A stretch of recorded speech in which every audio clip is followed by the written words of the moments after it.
Why is that?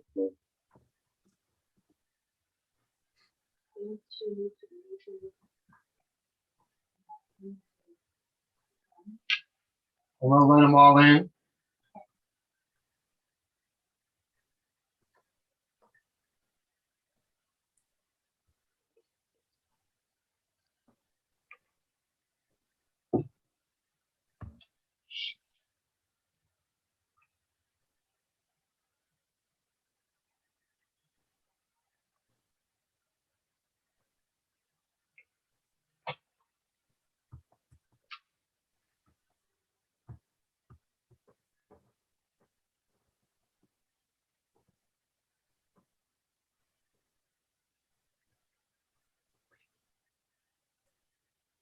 You ready, babe?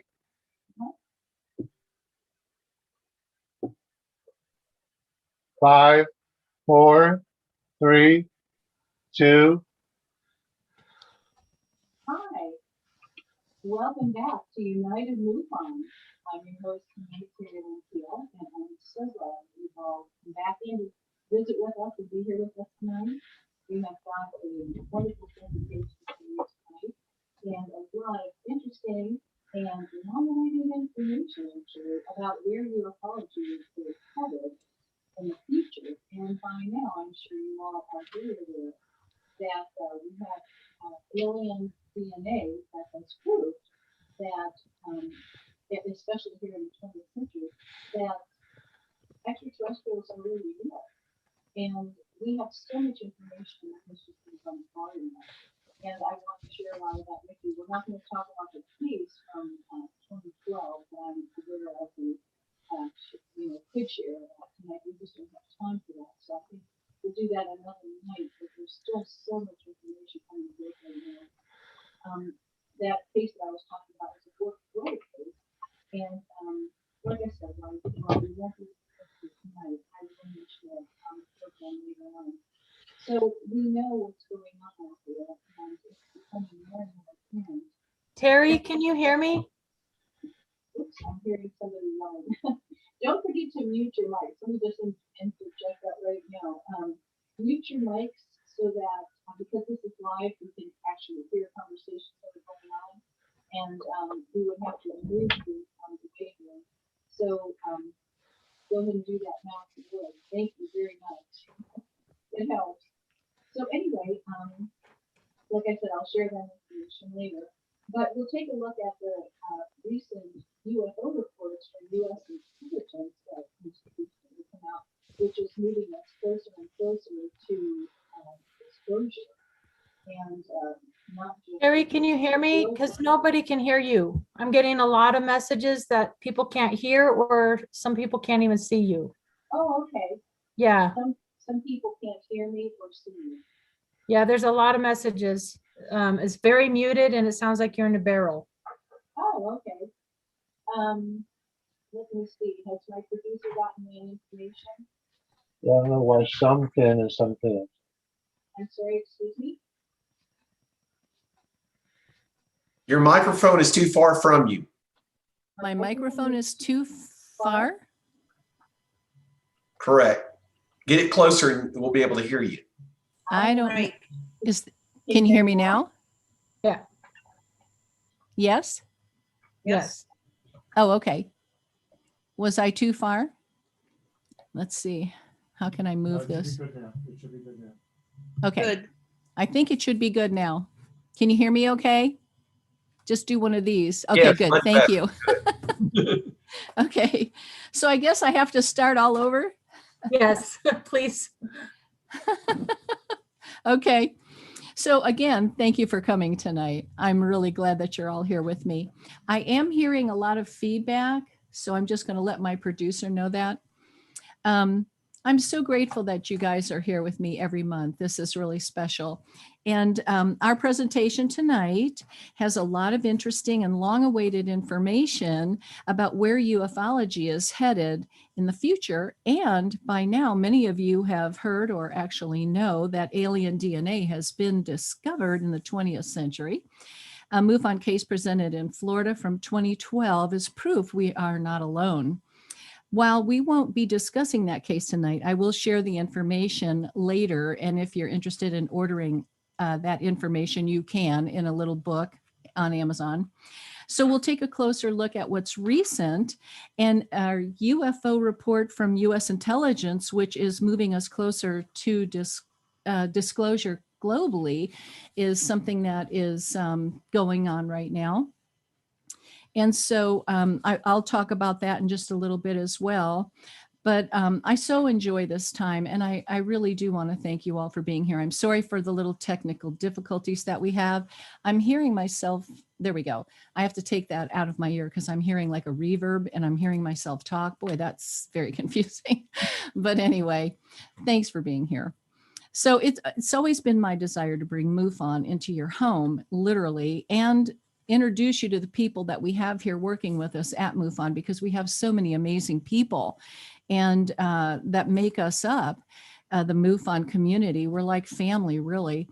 And I thought maybe if we, did something like this with United MUFON, and we brought people in and we highlighted these different folks that do speakings all over symposiums, conferences, and that kind of thing, you'd get to know who they were and, here's something new, something that's more current. And I think that's important too. So I like to introduce you to what makes us all tick, how we work together, why we volunteer our time, why we have our passion for what we do. And these things are so interesting. It's to me, why we're here. It amazes me when I meet people and hear what has happened to them and why they've come into MUFON. It's just amazing. And most of us come to find out what had happened to us, many of us. And that's really kind of why I do what I do, so that you get to hear those stories too. So it's, that's what brought me to MUFON, was to figure out what had happened to me over the years. And I'm really glad I'm here. So now a little bit of exciting UFO news. There's been an increase in UFO coverage and reporting in mainstream media, and it's raised public awareness about how prominent and well documented the UFO subject is. The reports coming into MUFON are on the rise big time. What does this tell you? The truth of the statement, "we are not alone," is finally being accepted and heard all over America and the world. The Space Force President Trump initiated is also making it clear that we are being taken much more seriously than ever before. This is really good news. A lot of people haven't heard about any of this, but most of you have. But I'm going to share some things tonight about the United States Intelligence Department that is really a kind of eye-opening, and we'll get into that in a little bit. But I hope each month is informative and encouraging for you, and enjoyable actually too. The MUFON stats alone that we share here bring it all into focus about what's going on worldwide. So feel free to share your thoughts with me if you'd like to. If you've got questions you'd like me to address or something like that, just reach out to me at dom@mufon.com. That would be DOM, Director of Memberships at mufon.com. Okay, and I'll get back with you. I promise I will. Just wanted to make a quick note though before we get started too, as well as muting your mics. We will be uniting our local Paris MUFON meeting with our United MUFON meeting. And so we will not just have people out in the ethereal world, but we'll have people in the local meeting that will be alive and great audience. So we'll be doing that because we have so many in both meetings now that we just kind of want to bring everybody together and make it a little easier on me, actually. So I'm looking forward to doing that. And so if you're watching and you're part of Paris MUFON, we will be doing this on the fourth week of the month. And we used to do the third, so now we'll do the fourth month of the week. And I think that's of the month, fourth week of the month.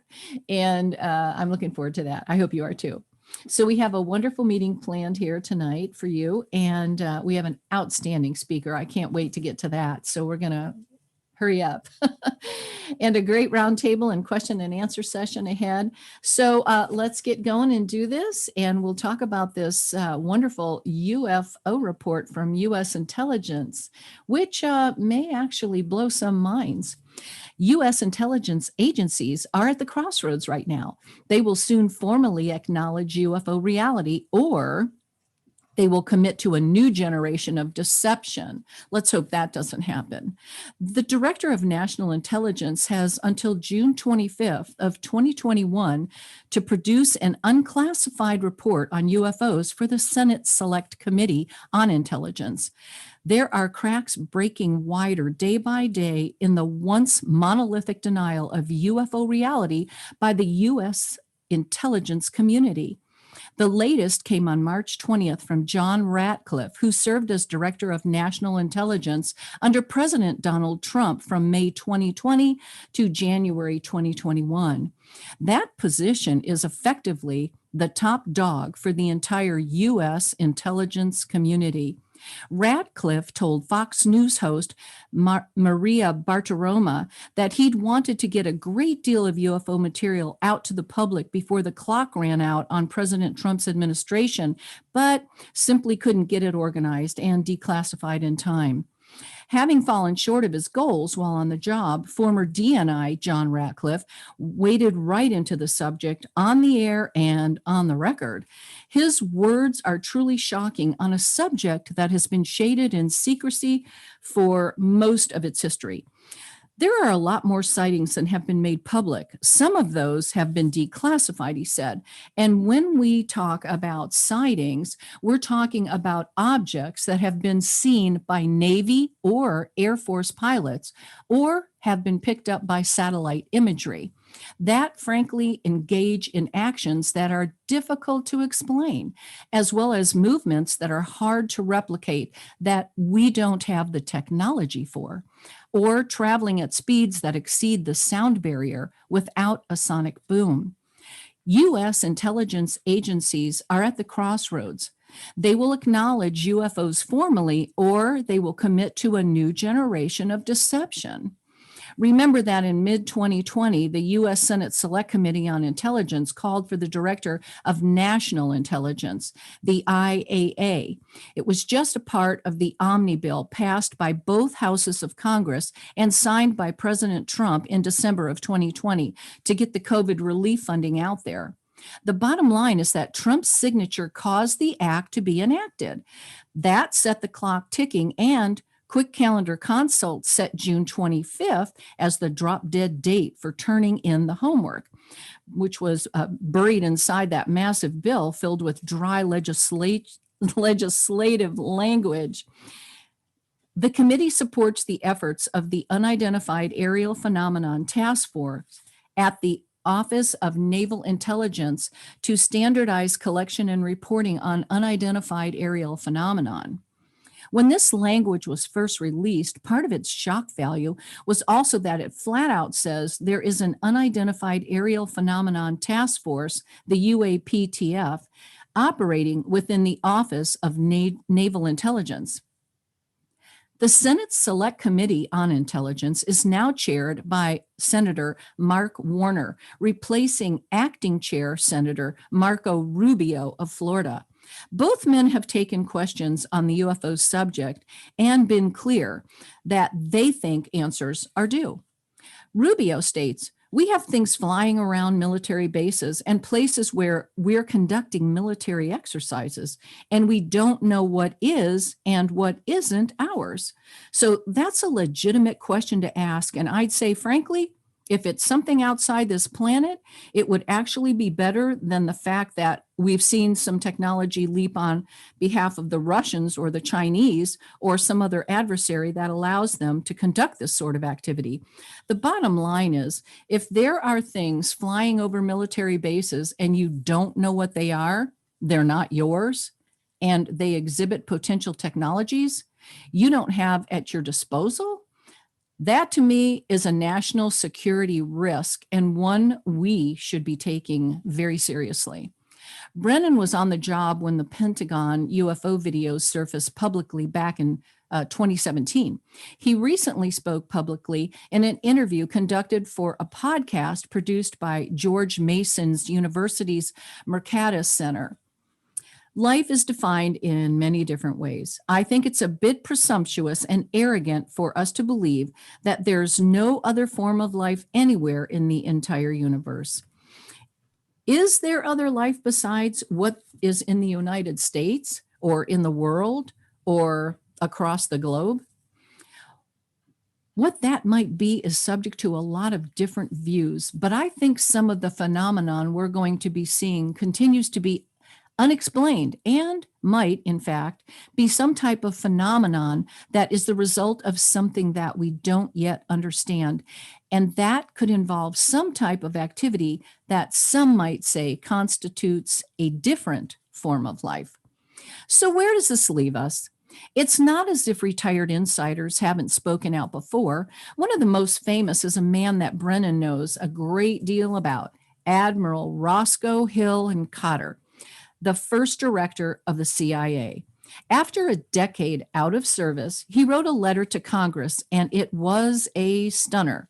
He states, "It is time for the truth to be brought out. Behind the scenes, high-ranking Air Force officers are soberly concerned about UFOs.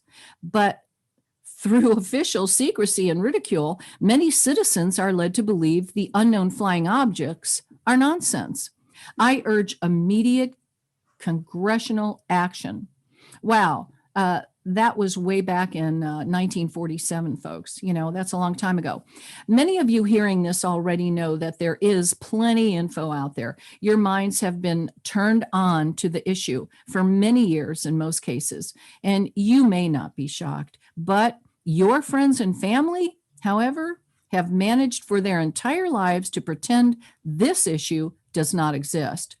When they see an unclassified government report that says UFO reality is a real issue, we can safely say that some minds will indeed be very blown away by that state of affairs, particularly when the message is amplified across virtually all media platforms. So people, get ready. This type of information is why people get involved with MUFON for real and continue to investigate UFOs. So what is MUFON? And what exactly do we do? Well, we are the largest and oldest UFO investigating organization in the world, with a huge member base adding to it daily, represented in all 50 states and 40 countries, with thousands of trained volunteer field investigators, over 50 PhD consultants in most disciplines. MUFON does conduct scientific investigations of the UFO phenomenon, while others are literally just UFO reporting agencies. And some fun facts. We were established in 1969. So for the past 51 years, MUFON has compiled a database of over 175,000 UFO reports. The CMS, which is known to us here at MUFON as the Case Management System, was developed in 2006. As MUFON has evolved, we now monitor abductions and entity cases. And how we investigate? Well, we use computer science, biology, astronomy, physics, chemistry, geology, engineering, and statistics. That is the scientific method. Field investigators apply the scientific method of investigation in the following manner. We establish a hypothesis, then set out to prove or disprove the hypothesis. Our hypothesis is this event can be explained rationally, and we set out to prove it sometimes. And we need to consult with experts in order to find the necessary proof we're looking for. In the end, we succeed in proving this hypothesis 95% of the time. About 2 to 3% of the cases are truly unexplainable. And that is not a trivial conclusion at all, because since 2 to 3% of hundreds of thousands of cases yearly worldwide is a significant number of unexplained events. science. The scientific, conclusion from this data is that there are unexplained events in our world that are genuinely worthy of further scientific investigation. We are not alone, and MUFON is proving it. We are so proving it all the time.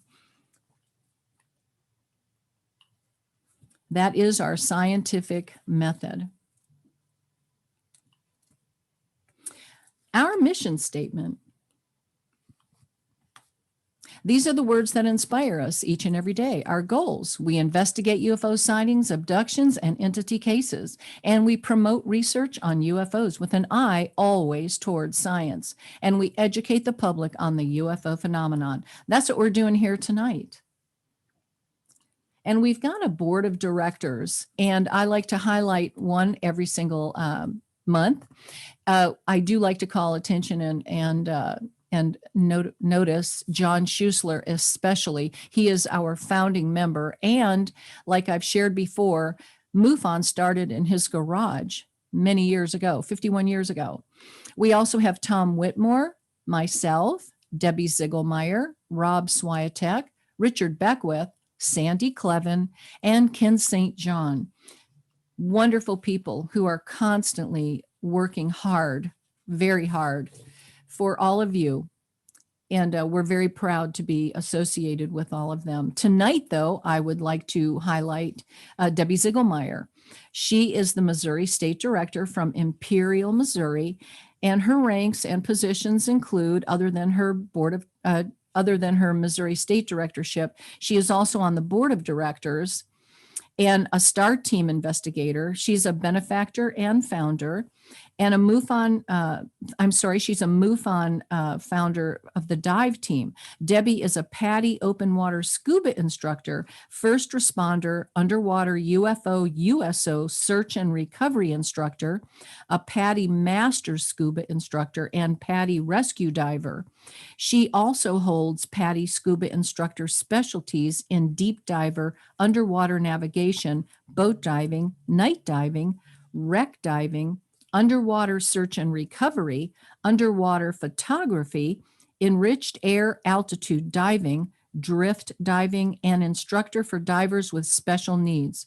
Debbie's other interests have been as a volunteer archaeologist on two of NBC's projects, Roswell Crash Starling New Evidence, and also the Roswell Dig Diaries. She's been on UFO Hunters entitled Roswell Revisited. She's been a dependent investigator for over 15 years and spent over 10 years partnered with her brother, Chuck Zukowski, reinvestigating the Roswell, New Mexico incident of 1947. She has worked with Ted Phillips' group for 2 years investigating and researching Marley Woods, and has been a MUFON field investigator for over 10 years, investigating over 1,000 UFO sighting reports. Debbie, an amateur astronomer since childhood, has made several personal appearances over the past 10 years as a public speaker on the UFO topic. She also owns the Missouri Scuba LLC, and along with her firefighting son-in-law, Roger Meyer, teaches scuba diving to St. Louis City and surrounding county firefighters. Debbie and her husband, Wayne, are co-owners of Arco Fire and Water Restoration Incorporated. Debbie is one busy human.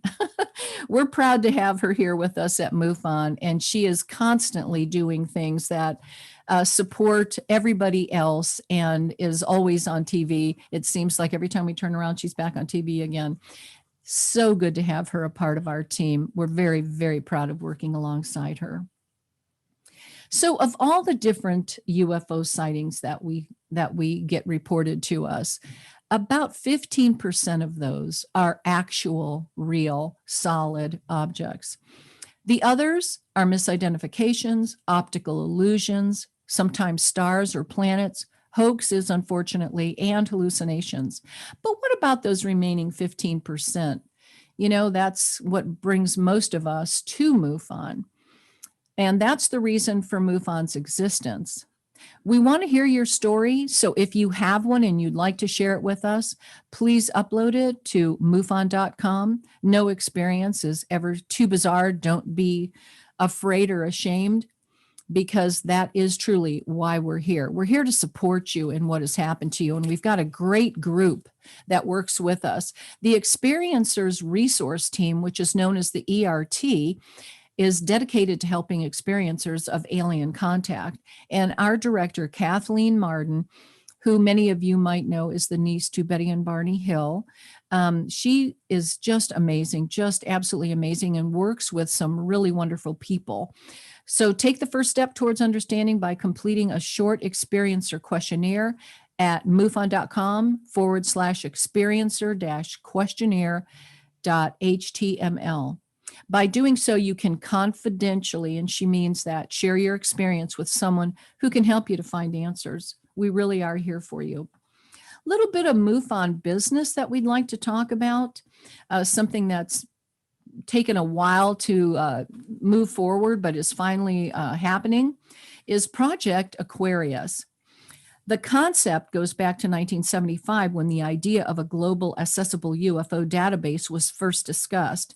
And in 2013, the technology was now at hand to bring this concept to fruition, but the people were not in place yet. So finally, in 2019, the MUFON board approved the project. And now with current changes in place, we're ready in 2021 to finally move forward. Project Aquarius, you might be wondering, is the reaching out to the other organizations to join with MUFON in the development of the largest repository of translatable and accessible UFO data in the world. We can now digitize and assimilate the files of CUFOS and NICAP, which when combined with the Pandora and Stringfield data will constitute the most amazing assembly of researchable UFO data ever developed in other parts of the world.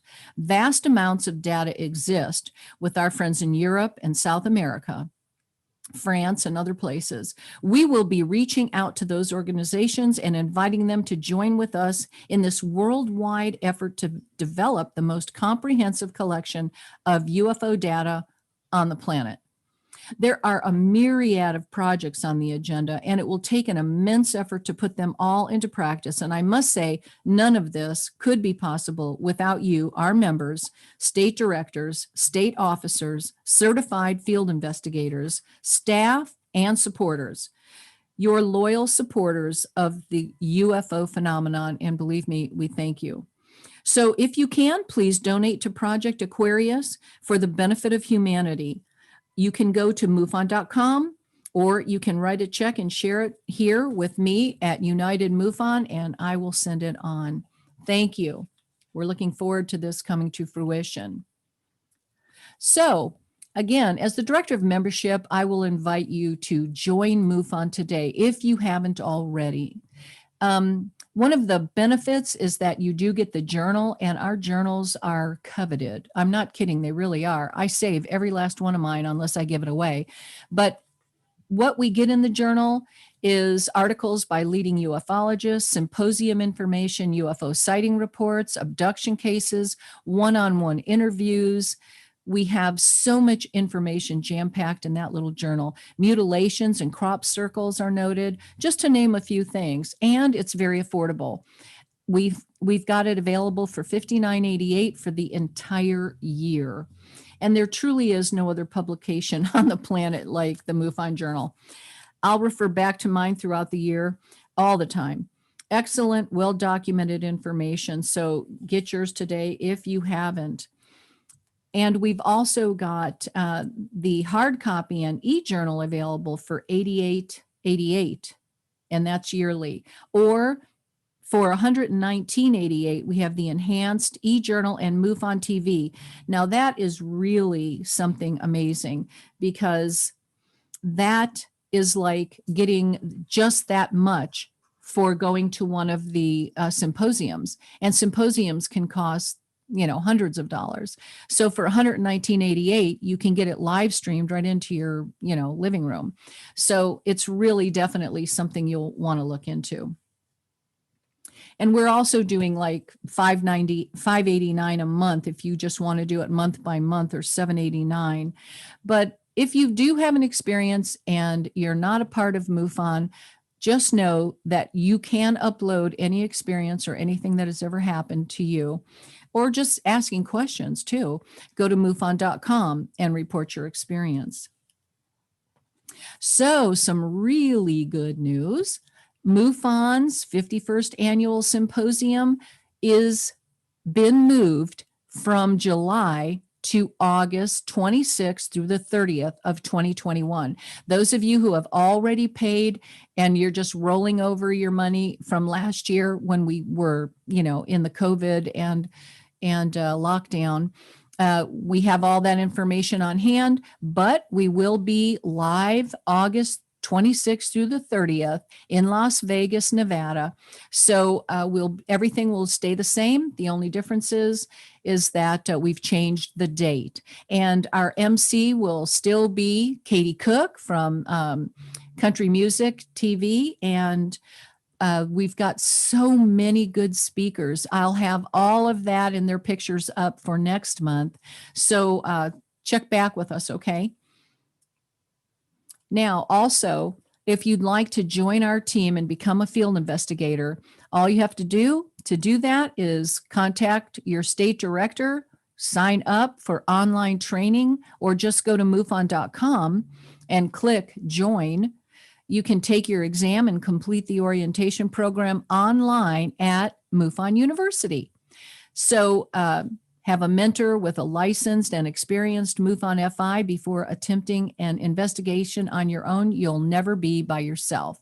You've always got somebody standing with you. We truly are a family of people dedicated to what we do, and we're darn proud of it. We have a MUFON store. I don't know if you know this or not, but have you had a chance to check it out online? Our store has quality and value for every single active ufologist. So please join us, take a look at it. Got a lot of great deals coming up. Our next United MUFON meeting, which will be combined with our live presentation from Paris for the Paris MUFON, will be April 24th at 7 p.m. Eastern and 6 p.m. Central Time.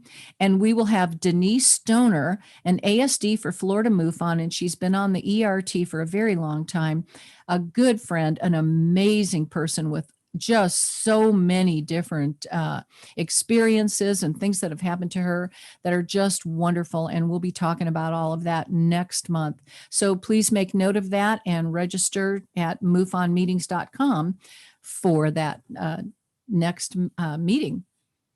Looking forward to having her on. So our MUFON UFO sighting stats, here we go. This is what we do. This is really great stuff. February 2021. Our stats were our monthly statisticals for a total of 450 UFO sightings that were reported to MUFON from around the world. They break down into 325 from the United States. The United Kingdom was 27, Canada was 20, and you can see the rest there. Where we see, Vietnam or Oman or Afghanistan, and there's just one, those are just what was reported. Hundreds of things have come through, I'm sure, but these are just the ones reported. Now, even in the United States, 325 for that month is very low, but that's just who's reporting. Keep that in mind on all these stats. Our monthly stats for the United States, which was 325, the breakdown here, as you can see, I'll let you take a look at that in your own state. California is usually always our biggest sightings that come through. And then it's usually Florida or Texas, which are low this month. But I think a lot of people staying home and not going out as much has really kind of limited the sighting reports just for this month. But as a whole, all of our reports are up, way up. So we're happy for that. The shapes of the objects that we've had, I'll let you look at those rather than read them all out. The circle and the sphere are usually always our highest stats for sightings. The triangle as well, 43. And the distance from witness that these things were seen, under 100 feet, there were 37. And as you can see, 101 to 500 feet, 42. I'll let you take a look at those.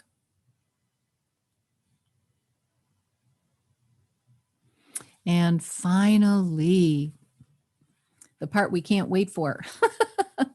Katie Griboski. Katie is a Colorado MUFON state director and serves on the Colorado Board of Directors. She is a star team investigator for MUFON, and she is a team lead administrator for MUFON's Mars team as well. She also conducts her own independent investigations and research outside of MUFON and likes to present her findings. She's great at it. Katie spends a lot of her time traveling to archives for research and to conduct interviews. She's the author of Letters of Love and Light, 4 decades of UFO encounter experiences and sightings shared with ufologist R. Leo Sprinkle, PhD. She is currently writing her second book, High Strangeness on a Colorado Ranch. That I cannot wait to read. The Colorado Skinwalker Ranch, Craft, Cattle, Copters, Cryptids, and Cover-Ups. Katie has personal ties to the Colorado Ranch. This is what has motivated her interest in ufology to find answers, to all of her experiences. Katie holds a Bachelor of Science in Visual Communications and owned her own graphic design studio, Design Junkie. I love that name. So let's bring on, and please join me in welcoming Katie Griboski. Thank you, Terry. So glad to have you here today. Really, really glad to have you here today. So excited to be able to touch base and hear all about what's going on with you. So how long have you been with MUFON, and why did you originally join? I'd love to hear that. Well, we just got a. Oh, I can't hear. Can you Yes, hear I me okay, Terry? Can I hear you? Can I hear you? I have an echo and reverb as well, but I'll just talk over it. Okay. I have a guest with me too. His name's Captain. He thinks he's a star. So I joined MUFON back in. Welcome. MUFON back in 2012. I came in right in as a field investigator. Before that, I was interested in kind of the paranormal world and ghost hunters, and I went into ghost hunts at the Stanley Hotel in Estes Park in Colorado, and went to St. Augustine Lighthouse in Florida with the ghost hunters. And because I had a lot of people in the UFO world, we also have a lot of paranormal experiences for some reason. Are they connected? I don't know. But anyway, that kind of, that led me to watching a lot of documentaries and things on television and reading books. I learned about MUFON and became an field investigator and just joined from there. The reason I started to ask questions about UFOs was because from 1975 to 1978, a good family friend of ours owned a ranch out in Elbert County, Colorado. Yeah, the pup's talking too.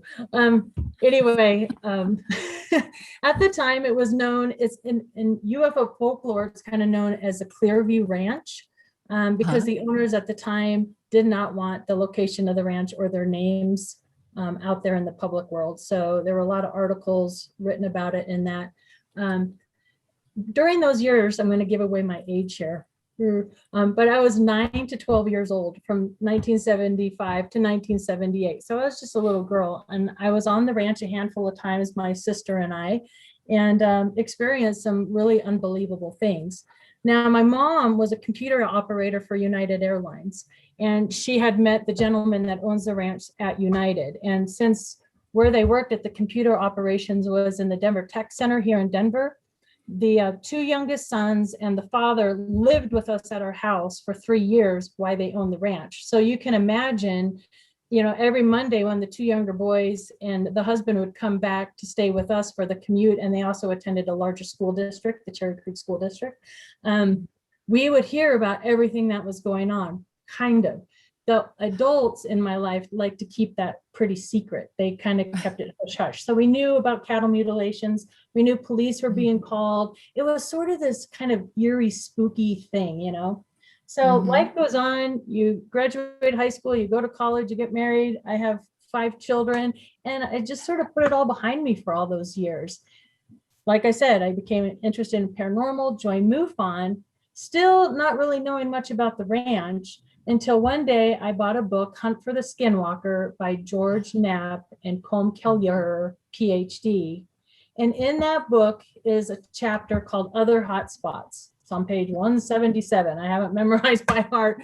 And I started reading about this Colorado ranch, which, by the way, the Clearview Ranch, it's actually in Elbert County, Colorado.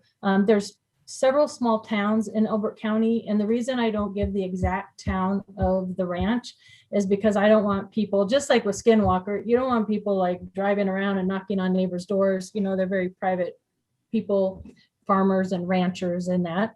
But anyway, I started reading about this other ranch, which, by the way, the Skinwalker Ranch, those events happened with the Gordmans in 1994, 1995, I believe. And of course, Elbert County it predates it by a decade and a half. We're talking mid 70s to late 70s. So we're kind of the ranch before the Skinwalker Ranch. And interestingly enough, in my research through the Mars program, being able to have access to all the old original MUFON cases per CMS, I was able to actually find another ranch in Pennsylvania.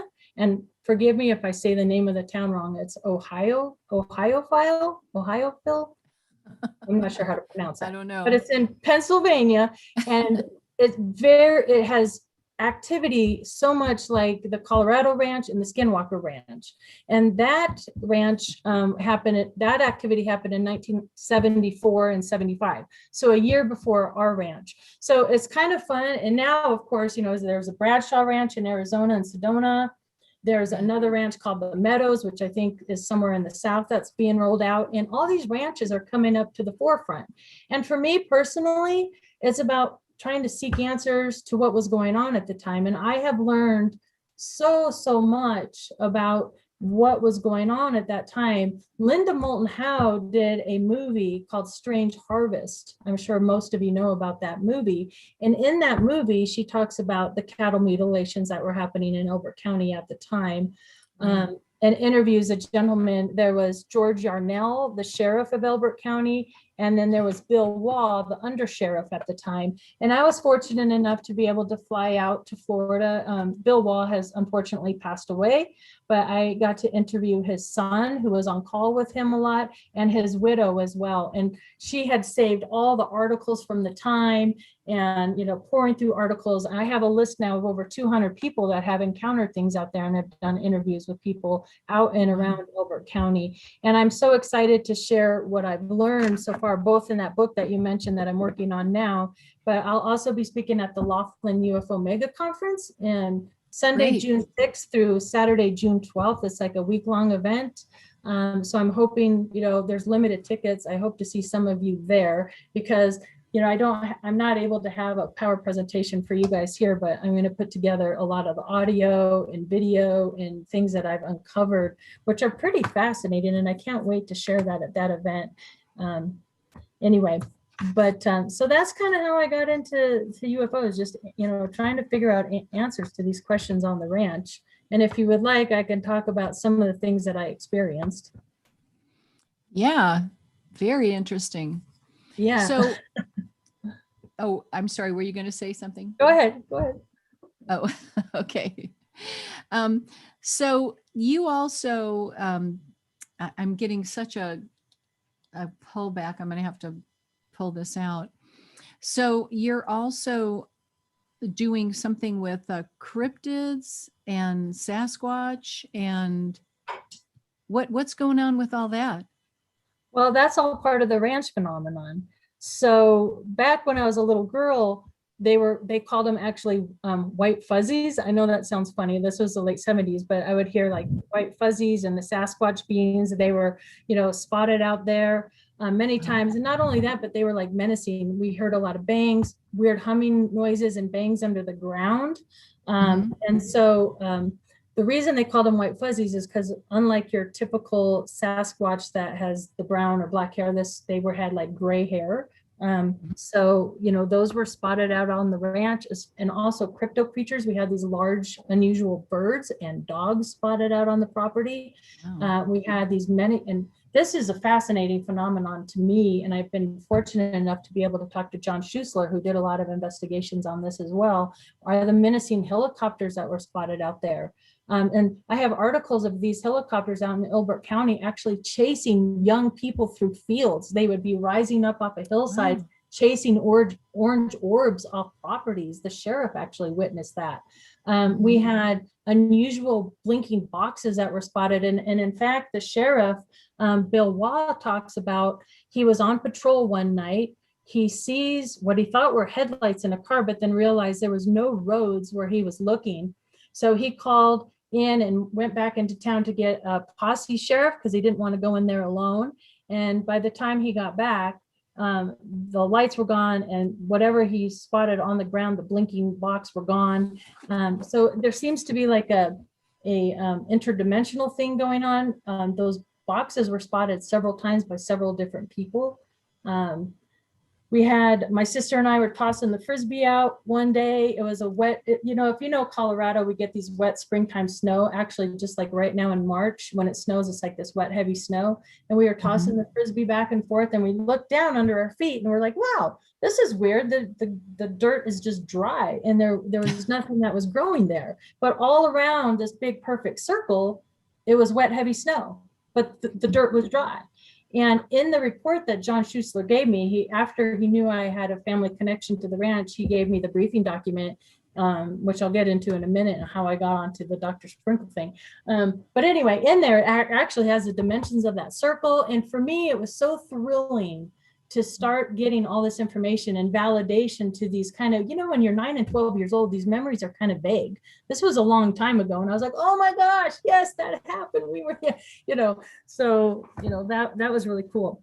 But in the book, Hunt for the Skinwalker, they talk about the original investigators of the ranch, and one of which was Dr. Leo Sprinkle in Laramie, Wyoming. And since I'm in Colorado, it's just 2.5 hours to the archives there. And Dr. Leo Sprinkle has 80 some boxes now, because he's added to his archive collection in the archive. So I went there, first thing I could get my hands on, those original documents from the ranch. Okay. That's amazing. Yeah. And the coolest, if people ask me, do you believe in UFOs? And to be really honest with all of you, I ebb and flow on it. Sometimes I believe and sometimes I don't believe. Because there is a lot of disinformation out there, and so, you're always like, I don't know. But the one thing that keeps me like, oh my gosh, there has to be something to this. In that file in the archives at Dr. Sprinkle's, there were sketches drawn, one of the Sasquatch being that was spotted on the ranch, and one of an ET being that was spotted on the land as well. And this ET creature is actually in the book. But this ET creature didn't look like anything I'd ever seen before. It had these weird tubes. It had this almost mechanical looking body. It had like smaller eyes. They were still larger than our eyes, but not the big almond shaped eyes like you see on ETs. Wrinkles around the mouth, wrinkles around the forehead. And I just kind of kept it in my back pocket. I didn't put it out on the internet. I didn't share it with anybody because I wanted to see if I could find anything else that was similar to that. And so, gosh, like a year and a half later, we had a guest speaker for Colorado MUFON, and his name is Sean Bartok, and he actually wrote a book called Flashbacks. And in the book, he states that his property was in Castle Rock, Colorado. Once I got to know Sean, I find out his property was actually only 14 miles away from the ranch, okay? And his encounters happened in the early 70s. Mine was in the late 70s. But up on the screen, I'm sitting in third row watching this great presentation, and he puts up 2 sketches of the beings that were seen on his property. Oh, wow. And you couldn't get any closer to a match. Same wrinkles, same small eyes, same weird tubes, the whole thing. I'm like, you've got to be kidding me. Like Yeah. you can't make that up. So that's the one thing in all of this that kind of keeps me rolling and going. But yeah, so there's military helicopters, and then there's the mutilations on top of it. There were hundreds. It's really something, isn't it? On the time. Yeah. So it was just multiple things going on at this property. And it's so fascinating to me that I don't know if what's causing that phenomenon. Is it the location? Is it the people? Is it a combination of the two? Because it seems to be moving. I mean, we have it in Utah and Arizona and Pennsylvania in the South. So I think there's just so much more research that needs to be done on this. And people ask me like, well, this was decades ago. Why are you still interested? Why are you still seeking answers? And I say, because if we can find answers to that and we can link all these ranches together, then that's helpful. I mean, you know what I mean? So, yeah. It's like they might be portals or something, because we actually have one here in Florida as well. And I've got some friends who have gone to that and pretty much say the same things. Such bizarre happenings, things that you just can't even imagine, and strange sightings of beings that you haven't heard about that much before. So I don't know if it would be very similar. Actually, I'm going to have to look into that, to what you've seen. I can't imagine what that is. I haven't personally seen anything like that, but can you imagine seeing that? Wow. The other question I have about the other book is, go ahead. The other question I have about it too is, it seemed like the phenomenon kind of followed me to our home, which, from where we lived to where the ranch was a good 40-minute drive. Okay. And that the activity and side effects kind of followed me, shadow figures in the room, being paralyzed, all that stuff. I don't know if it connected somehow or what all that is about, but it's just never left me that way. Yeah. So are you having dreams? Are you having experiences because of that? That started when I joined MUFON in 2012. I actually started keeping a journal because I was having very lucid dreams, and sort of felt somehow pushed on this sort of path. They've slowed down recently. I would say the last couple of years, I'm feeling a little more disconnected from it, maybe because I'm not meditating or something. I don't know. But there for a while, yes, a lot of lucid dreams and a lot of very unusual things. I had a basketball-sized blue light. And it's funny because I had forgotten that I actually wrote a journal about that. And I didn't remember until I found it, that not only did that big ball of light appear in my bedroom one night, but the lights, they have the auto lights in the back, or that come on with movement. They were going on and off. I had, my kids were little at the time, and I had a bucket of Legos in the corner, and that tipped over. So, that kind of unusual paranormal stuff, that was also happening also on the ranch at the time, paranormal activity connected. So it's all really fascinating, and it just keeps me going. And if there's any new field investigators watching this video, or that are here with us tonight, my one advice would be to find your interest and kind of go that path, because this field, as all of you well know, there's so many different pieces to it, so many different pieces to the puzzle. And if you just kind of find what you're interested in and stick with that, it kind of helps you along. Otherwise, you get so overwhelmed so fast. Well, that's so true. Each one of us has a different path to follow, and we all seem to be able to find that once we get into MUFON. Something kind of draws us one way or another. It's so interesting.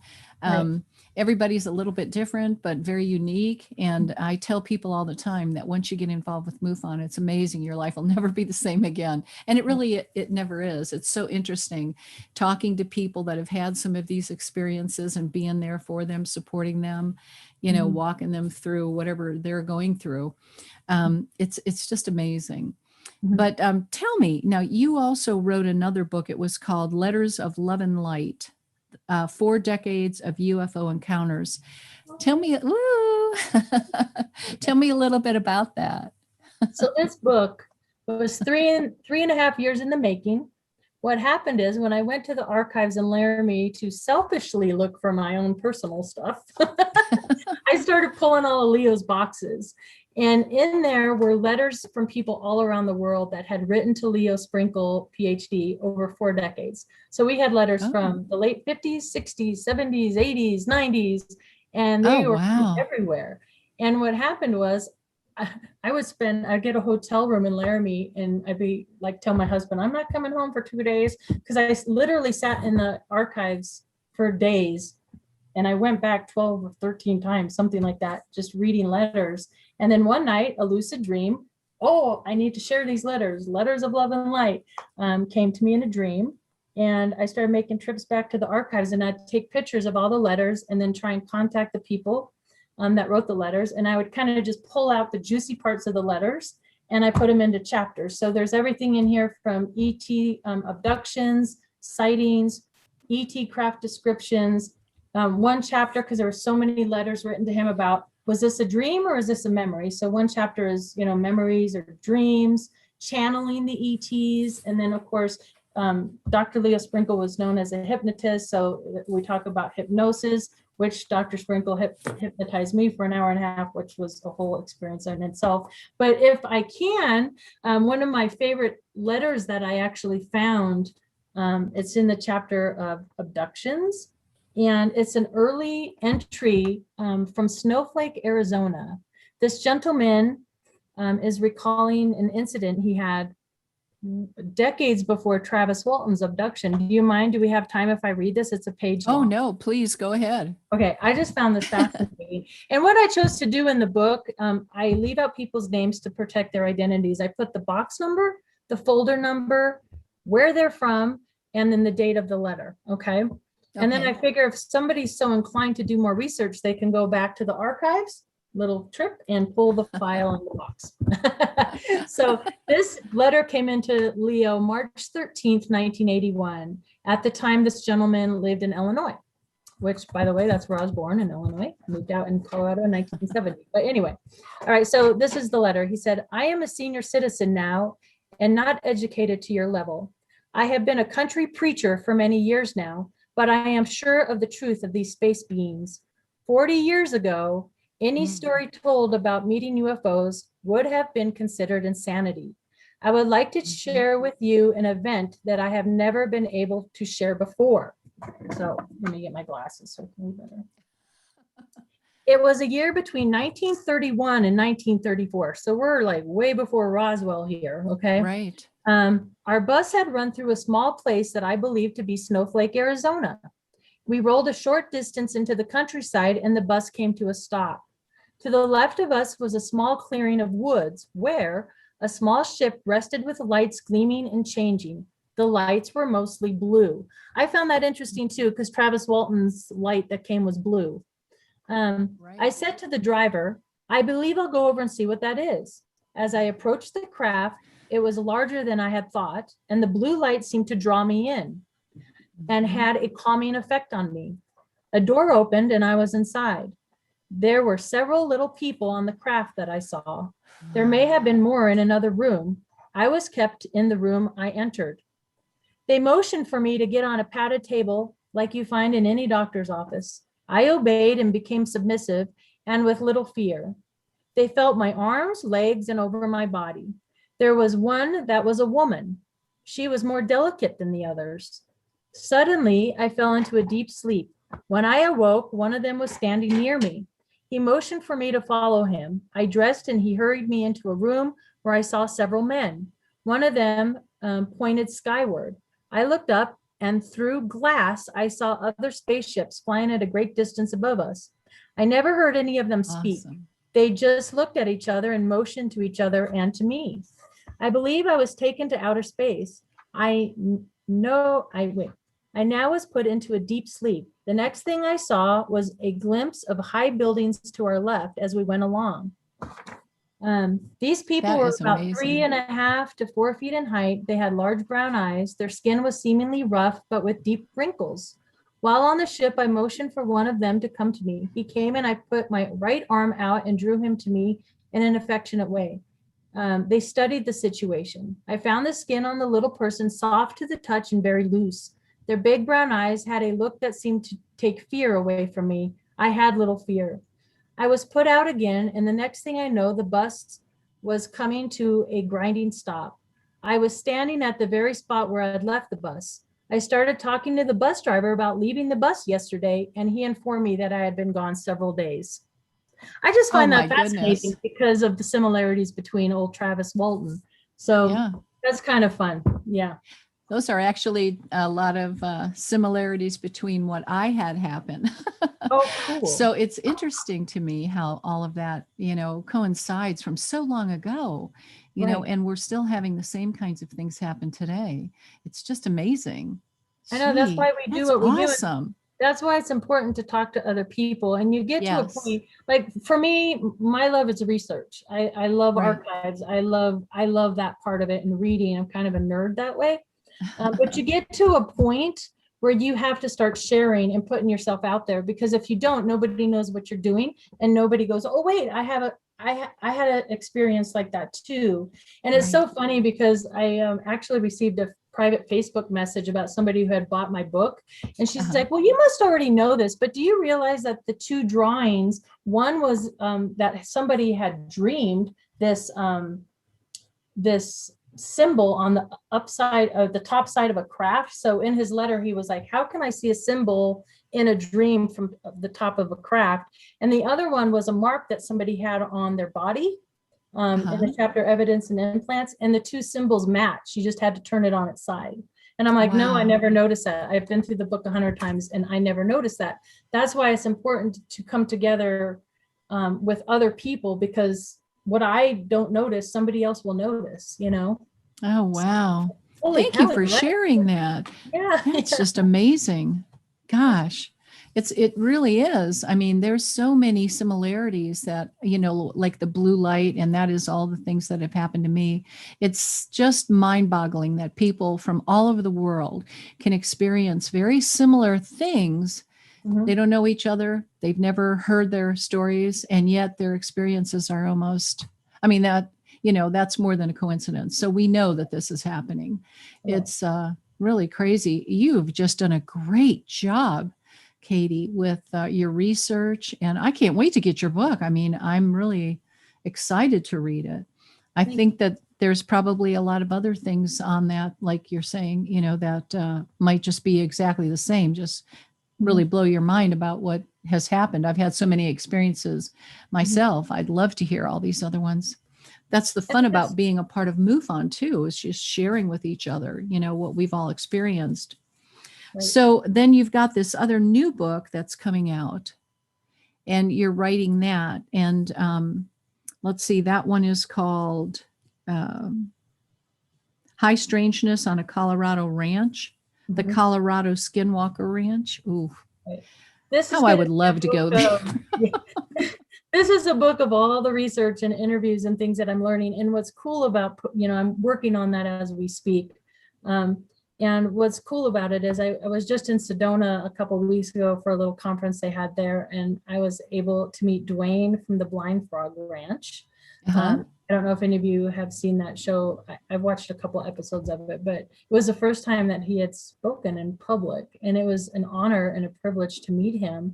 But just the little bit I've learned from his presentation, I was sitting there frantically like, oh my gosh, here's things that I need to go out onto the property this spring when the ground thaws out here better and do some soil samples and look for this blue dirt and other things they're finding in Blind Frog, because I still think there's things to be learned from all this, all this information from these other locations. So I'm so excited to be meeting people from these other ranches that are actually actively on there.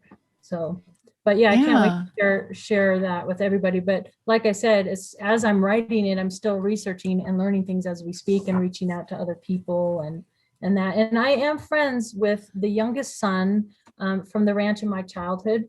The older two sons still don't want to talk about it. They've all moved out of the state of Colorado. We were all very threatened. That's what the cover up was. I mean, I can remember as a little girl, we don't talk about this. You don't talk about this to anybody. And all these years, so my sister also experienced, she's older than I am. So she was in her teens when all this happened. She was like 16, 17, 18. And all these years, because one night we were there on the ranch and we were up in the boys' rooms, just hanging out as teenagers do. The adults were in the front of the ranch house, and they were playing a board game and just hanging out. And all of a sudden, I just remember this really big, bright light coming through the window, and all the power in the house went out. Everything shut down, the radio, and all of a sudden, this booming voice, and we don't know where it came from, gave this warning, like, your friends will remain quiet concerning us. We have allowed you to remain, da da da da da. And this also was in the briefing document, and it was chilling when I heard it for the first time and read it for the first time. And I made a recording of it and did a presentation here in Colorado. My sister, it was the first time she had been and heard all this, and she literally had like a PTSD reaction to hearing that again. Wow. But we always thought the warnings were coming from like the ETs to remain silent. But then Chris and I were talking about it just a couple months ago, and we're like, you know what? There was a lot of involvement, and we have letters and things that I found in the files from NORAD, from the Colorado Bureau of Investigations, that they were ordering George Yarnell and Bill Waugh to not report very many more of these cattle mutilations. They were trying to keep it hushed. And as Christopher O'Brien talks about in some of his books about cattle mutilations at the time, I mean, there was a mutilation, and the cattle was put right there on the doorstep of NORAD. What is that all about? They knew there was activity there, and they knew what was going on. I mean, and for a long time I thought, and even back in the day, they thought, well, maybe the military was trying to drive us off the ranch or whatever. But that doesn't make any sense to me, because that property was vacant for like a decade before they bought it. Just like Skinwalker Ranch in Utah, it sat vacant for a long time. And I don't believe the military, I don't believe they were causing this. I think they were there trying to figure out what was going on. Golly, that is so interesting. I have so many more questions to ask you, but I'd like to give our audience a chance to talk. Okay, I'm sorry. I and I know they're probably just really just waiting. So let me turn this over and have some people, the producer will have to let them in. So I don't, do they unmute their mics at this point, or? Yes. Go ahead and feel free to ask questions.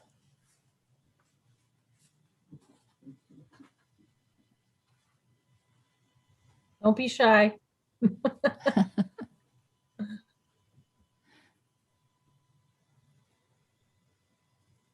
I know you've got questions.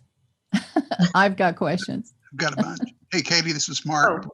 Oh, I'll go later. Okay. Hey, you said you spoke, you had a session, I guess, with Dr. Sprinkle. I'm sorry. So is there anything to talk about? What I mean, I know Dr. Sprinkle, he just celebrated his 90th birthday. What is the question? Oh, I think you said you did an hour and a half hypnosis session with him. Oh, yeah, I did. Anything you would share from that? Yeah, I guess, and I write about it a little bit in the book as well. I was under for like an hour and 20 minutes. My husband was in the room with me. The first thing I'd like to say about my hypnosis experience is, I think a lot of people believe, you know, just like the olden days, watch the thing and you're like tranced and they could tell you to do things. I was aware, but super relaxed is the state that I was in. And what was interesting to me, and it makes sense to me now, first of all, it took me like a week and a half to listen back to the recording.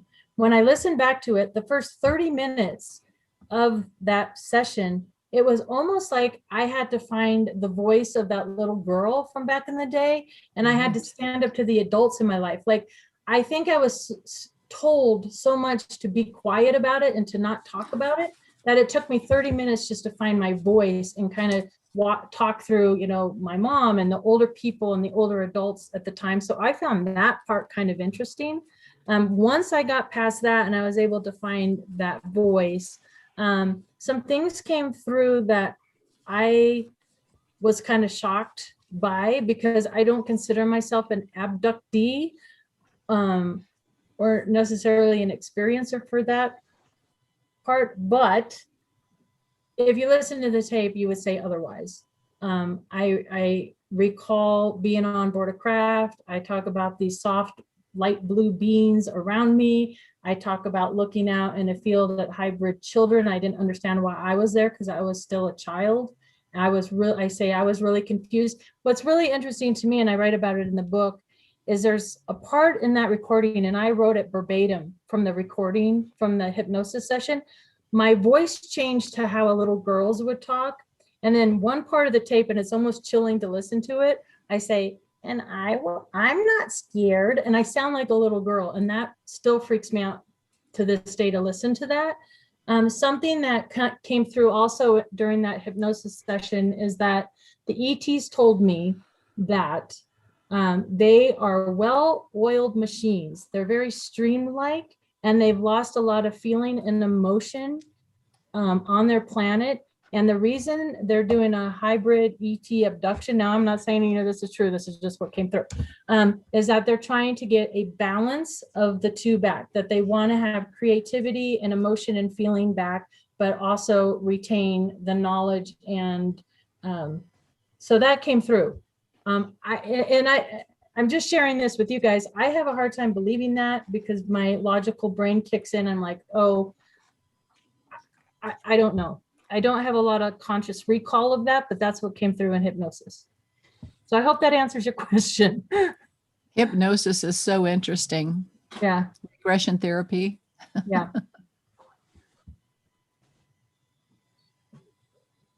Pamela, did you have a question?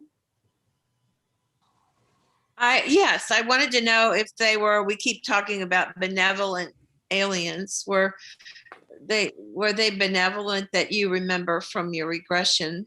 It sounded like they were kind, or they don't have emotions much, but they were kind. And number two, who is in your life now? Do you mind sharing what's going on in your life now from all this? Or that's too personal, I don't know. Well, your question is an interesting one. And in the briefing document from John Schuessler, they talk about the gentleman and the wife had, in that document, they talk about that there were two different ET beings. Now, the ones that I talked about earlier with the tubes and the mechanical looking thing, I don't think they were good. I think that the sense of the time was eerie. It was scary. It seemed dark. I was terrified when I was a young girl. I could never sleep alone. I had to sleep with my sister until she moved out. Lights on near the wall, that whole thing. I was terrified when I was young. And interestingly, in that report, they talk about two different ET beings being kind of against one another in that report. So maybe they were some good ETs and not so good ETs. I don't know. I could tell you though that it's changed for me. When I was a kid, it was quite frightening, and the tone of the area felt evil. I felt watched all the time. I felt like I was being watched all the time. And the people that I've interviewed also feel that same way, that it was nothing good. So that's the rant. I don't think it was positive. Now, what came through in the tape in my hypnosis seemed like it was a pretty good thing. And any meditations or things that I've done since I have good feelings around. So I don't know what that is and why there's a difference. And I have an interesting story that I would like to share with all of you. I don't know if I was listening to a podcast with our own Colorado FI, Jeremy Ray, who was on Hangar One, and he was on there discussing with a few other people, this very topic, whether ETs are good or evil, or what this is going on. And me personally, I believe it's not all one or the other. We're all in the gray area. We both have good and bad. But anyway, I, as a side job, I was selling, and I had an antique toy business. So I was garage selling, looking for collectible toys of all things. And I literally was listening to this conversation about whether ET was good or evil. And I'm just like, oh boy, I'd really like a sign. I believe in science. And it's in this cabinet right behind me. I was digging through a box at a garage sale. And this little ET was in the box. Can you see it? It has golden wings. Yes. God. Sword. Like right at that very moment when I was asking the question. Oh, yeah, there you And I've go. never seen one since. And it's sort of like my special, okay, this is a good sign. That happens. So yeah, I don't know, I guess. Stranger things have happened. Yeah, thank you. That was good.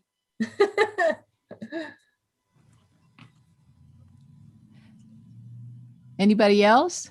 Wow, we're getting some real weather out here. I don't know if you can see that, if it all of a sudden you see the lightning popping. It's pretty crazy. Anybody else have any questions? I don't know if you can hear me. Well, I can hear you. Okay, this is Paul. I have Hi. a question. Paul? Do you think you're going to be visited again anytime soon, or are you scared about that, or maybe excited? I don't know. No, I think that whatever, and I was actually going to talk about this. It's kind of interesting. I don't know. How much time do we have, Terry? Do I have 5 minutes? Yes. Okay. So in Leo's research, because Leo Sprinkle, he studied experiencers for a long time and did surveys and a lot of research. He wrote a book called Soul Samples. And in his book, he talks about PACTS. It's abductees and experiencers typically will move through these different experiences through their life. And this will get to answer your question at the end. So P stands for preparation. This is when people have childhood visitation by strange spiritual beings. They have lucid dreams, precognitive dreams of possible future events. They have psychic experiences, telepathy, clairvoyance, seeing auras, etc. Then they move into A, abduction.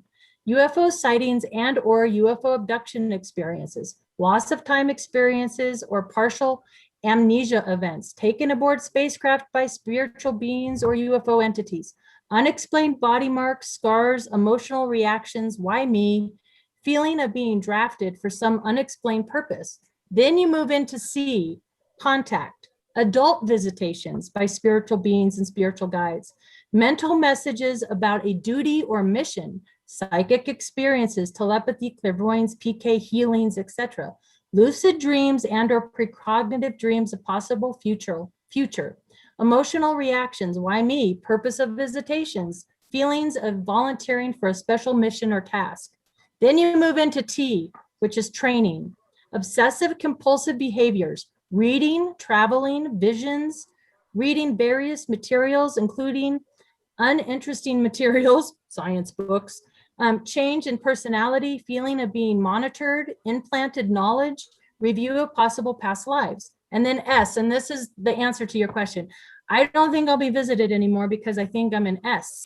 And S is service, channeling verbal and or written information from spiritual beings or spiritual guides, serving as a messenger by conducting research, talking to others, providing instruction, healing or assistance to others, working to minimize planetary difficulties, giving assistance to humankind, feeling that one knows his or her task or purpose in life. And I'm so happy at my age to be in that S, kind of like I feel like I'm where I need to be. So I think the visitations will end. If that blue ball was a visitation, it's not, I've never had ET standing beside my bed or anything. Like I said, I don't know or believe I've been abducted, but I don't think I will be contacted anymore. I think whatever knock on the door, they know I've heard it and I'm doing what I need to be doing. So they'll be like, okay, she got it. Move on to somebody else. That's what I think's happening.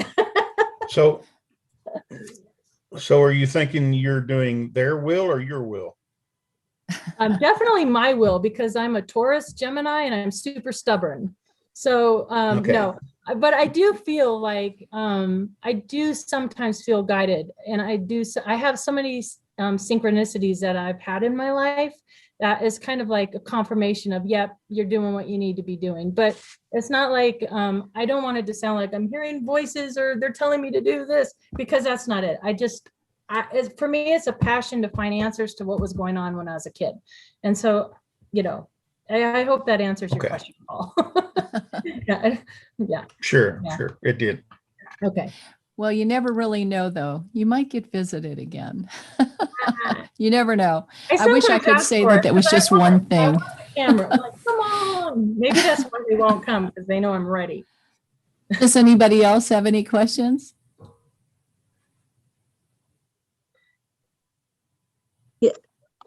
Hi, Katie. I have a question. This is Chris France, diligently working on those Hi, Chris. files. Um, so I just received your book, haven't started reading it yet, but, Oh, good. and this is referring back to the work that you were doing around the Colorado Ranch. I think you did a series of interviews with Chris DePerno.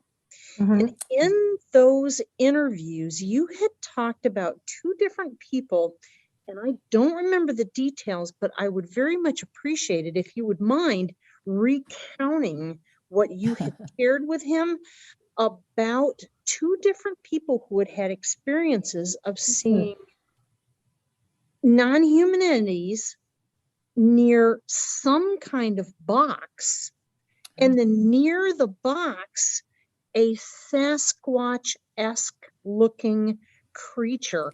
That was fascinating, and I really wanted to hear about that again. Right. Well, Chris is on the Mars team, so nice to see you, Chris. Are you going to be able to make the symposium? I hope so. Oh, I hope so too. Oh, I hope so. Really hoping.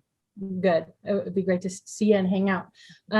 Now, the box I also experienced, in the back of the ranch is a very treed area, and we were in the pickup truck with their hound dogs, and we were just driving around on that back dirt road on the property, and there was a little outbuilding. I remember stopping there, and I remember the dogs all of a sudden going crazy, hearing the humming noise, looking in the trees and seeing this blinking box. Okay. And that was like, get in the truck, and we took off and we left. But there are reports of Sheriff Waugh seeing that box with his undersheriff. There are reports of the old gentleman and the oldest son seeing the box. And my sister also reports she went to that small town's prom with the oldest son. And after prom, they went and hung out on the ranch, and they saw the box, a Sasquatch. And years ago, when this all started coming up after I found the book, because believe me, when I saw that in the book, I called my sister right away. I'm like, you're not going to believe what I just found in this book, confirmation of all these elusive kind of things. My sister will kind of matter-of-factly tell you that those Sasquatch beings were kind of like bodyguards to the craft and the ET beings that were there, which for my sister, who's very analytical, and I mean, she's very interested in all this, don't get me wrong, but I was like, whoa, because she said it just so matter-of-factly, like she knew. So yeah, I do believe they're connected. That's just my opinion. And I know there's others out there that don't feel that Bigfoot or Sasquatch are connected to the craft. But at that ranch, it seemed like the two were connected. That was such an interesting point. And you had mentioned you had seen this in the book. Which book are you referencing again, please? Well, it's Hunt for the Skinwalker. Oh, Hunt for the Skinwalker. And it was also written about in what's his name's book? I have it over here. It was written about in a couple other books. I can't think of the name of it right now. I hate it when that happens. Yeah, it was not, if you search on the internet, you might be able to find Clearview Ranch. Oh, yeah. Oh, yeah. Yeah, the APRO report is out there on the internet. And I'd be happy to email that to you, actually, if you want to read the report. Oh, God, I'd love to read that. Yeah, yeah, I'll send it to you in an email, because I have your Oh, email. bless you. Count me in. Okay.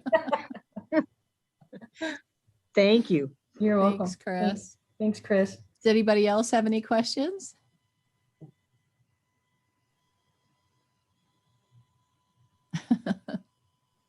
We didn't even get to the Roswell body case, the Denver thing. That's know. next time. Yeah. Good grief. I know there was so much to talk about, but we were running out of time and I wanted to allow people to ask you questions. Yeah, no, I'm glad. Well, if nobody's going to talk right now, maybe you could share a little of that. Oh, I don't know how many field investigators we have on here, but I just like to say, hang in there, because every now and again you get a winner of a case that you work on for 2 years or more. And I so happen to have one of those cases. It has to do with a Roswell body Denver mortuary connection.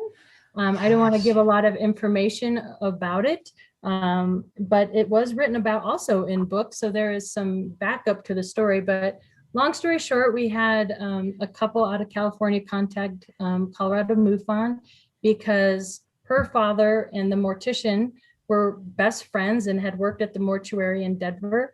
And this gentleman, Lou, the mortician who lives in New Mexico, and I got to go film an interview a couple times, he's so cute. He passed away recently, but so I'm glad I was able to get the footage in his interviews. But he pulled his little caper and he wrote about it in a little booklet. And there was a vault down in the basement of a mortuary in Denver where they stored the chairs. And it had been there for decades, and he was told not to mess with it. And the curiosity got the best of him. He wasn't expecting a body to be in there. The body was held by a judge all these years. So I've been to probate. I'm still trying to find information on the hold of this body and why it was held.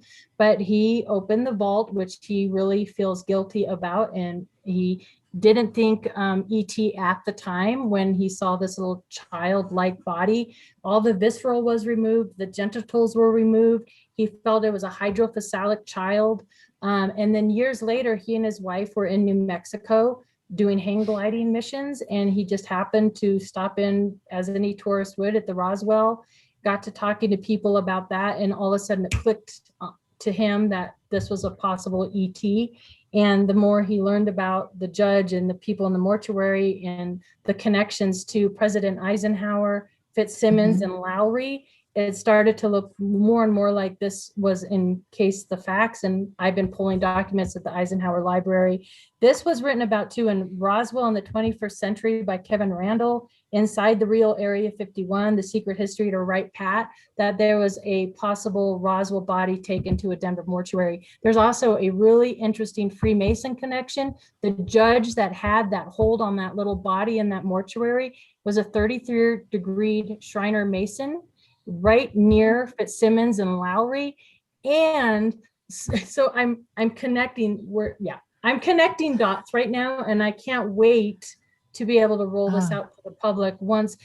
I'm not ready to put it out there in the world quite yet until I have all my ducks in a row, that I have documentation to back it up, because I know Roswell is that's the biggest UFO case out there, and I don't, want to be attacked and pummeled. So that's something I've been working on now for 2 years. But really quickly, my mother was in an assisted living home, and they asked me to do a presentation on UFOs 101. So I gladly did that. And I was talking to the nice residents in the home. And I had mentioned the Roswell Denver body mortuary connection and the judge. And they're like, oh, sure. Yeah, his widow's on the 5th floor. Do you want me to go get her? Again, one of those coincidences. And I was able to interview her twice. So what are the chances of that happening? And learned a lot about the judge that had that hold on that body from his widow. Yeah. So it's been fascinating. That is fascinating. Yeah. Yeah. Good grief. Yeah. So time is getting away from us. Oh my goodness. This has been so much fun. This has just been great. I got to pull this again. I'm getting some back, whatever that stuff is called. But this is so interesting. I can't wait to read your books and just spend some time with you at the symposium. Yeah, I can't wait to hang I'm so excited about that. Well, thank you so much for coming on tonight. This has been great. Really, thank you for having me. a lot. It was fun. And Captain says thank you too. Oh my goodness. They're family. Our dogs do that too. It's oh my goodness. You could be attacked. Well, thank you so much, Katie. And I look forward to talking to you later and getting your book. So people, please get her book. Let's see. Do we have her information to put up on the screen to contact her? Or is she right there? Can she give us that information? Can you still hear me, Katie? Yeah, I can.